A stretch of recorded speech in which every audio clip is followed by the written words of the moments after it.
Avec vous, Arlette Chabot, parlons politique. Bon, on a fait un peu de politique là, avec Étienne Blanc. Hein. Continuons à parler politique. Aujourd'hui, premier conseil des ministres, 8h30 tout à l'heure. Hein. Donc pas de ministre invité. Je voulais inviter un nouveau ministre ce matin, mais impossible. Hein. Surtout qu'il y a un petit déjeuner avant, à Beauvau. Hein, voilà, chez Bruno Retailleau, et ensuite tout le monde traverse la rue. Ça, je trouve ça un peu ridicule, tout ça, cette traversée à rue à pied. C'est la tradition, Jean-Jacques. Bon, d'accord. Bon, Arlette Chabot. Donc, premier conseil des ministres, François Bayrou, là, et ça y est, il est au pied du mur, si je puis dire. Son objectif, c'est de durer. Hein. Oui, son objectif, c'est de durer. D'abord, de commencer vraiment à travailler, parce qu'on ne peut pas dire que ce gouvernement, au fond, se soit vraiment pressé. 11 jours entre la nomination du gouvernement et le premier conseil des ministres. Il faudra attendre le 14 janvier pour la déclaration de politique générale de François Bayrou. C'est important parce que... Mais les députés sont absents, ils ne sont pas là. Oui, c'est tout. D'ailleurs, c'est invraisemblable, ils ne reprennent le travail que le 14. Alors, c'est important cette déclaration de politique générale parce que certains députés basculeront du côté de la censure ou pas, donc c'est important. Et puis quand je dis que le gouvernement semble toujours un tout petit peu en retard, c'est très symbolique, c'est évidemment Mayotte.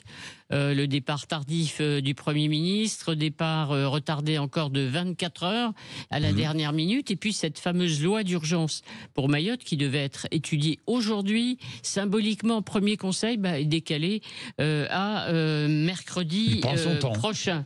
Voilà, alors en tout cas, il y en a un qui a bien compris, vous venez d'en parler, que le temps était compté et qui n'est pas en retard, c'est bien Gérald Darmanin, qui lui, hyper actif, présent, déclaration, intention, objectif, parlant à tous les Français, parce qu'il a compris, que le temps du gouvernement est peut-être compté, qu'il veut marquer, évidemment, très vite son passage au ministère de la Justice. Il faut quand même rappeler que la France a besoin aujourd'hui d'un vrai gouvernement. Si on regarde l'année 2024, il faut jamais oublier que la France n'a pas eu de gouvernement opérationnel pendant 130 jours cette année-là. Vrai. Si vous ajoutez les périodes de réserve électorale où le gouvernement ne prend aucune décision, c'était vrai pendant la campagne des européennes, et puis ça a été vrai évidemment pour les législatives. Vous ajoutez aussi un gouvernement démissionnaire pendant 67 jours qui a expédié les affaires courantes, celui de Gabriel Attal, les délais pour la nomination de Michel Barnier, de François Bayrou, la composition des gouvernements, 130 jours d'absence, ça a des conséquences.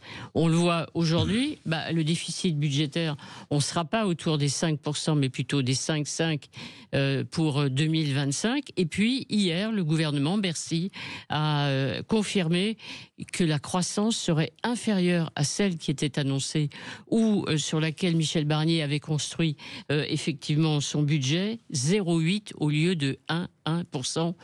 Conséquence de l'instabilité. Eh oui, conséquence de l'instabilité. Même si les Français...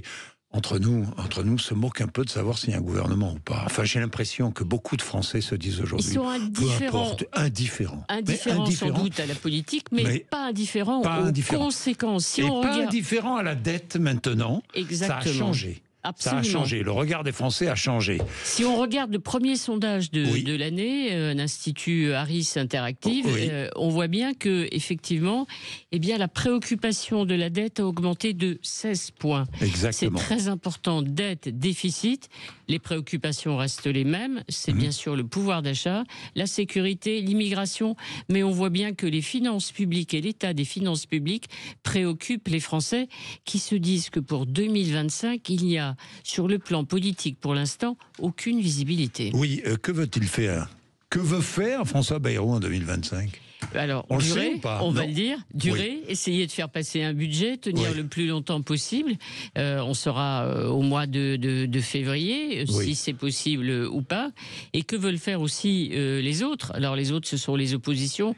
Si on parle de stabilité, c'est pas du côté de Jean-Luc Mélenchon qu'il y a ce désir de stabilité. Lui, c'est clair, il veut que le président de la République s'en aille. Et quant au président de la République, que veut-il ? Sans doute renouer avec les Français, ça on l'a compris le soir des vœux, avec une possibilité peut-être de les consulter pour qu'ils tranchent les sujets essentiels. J'attends de voir.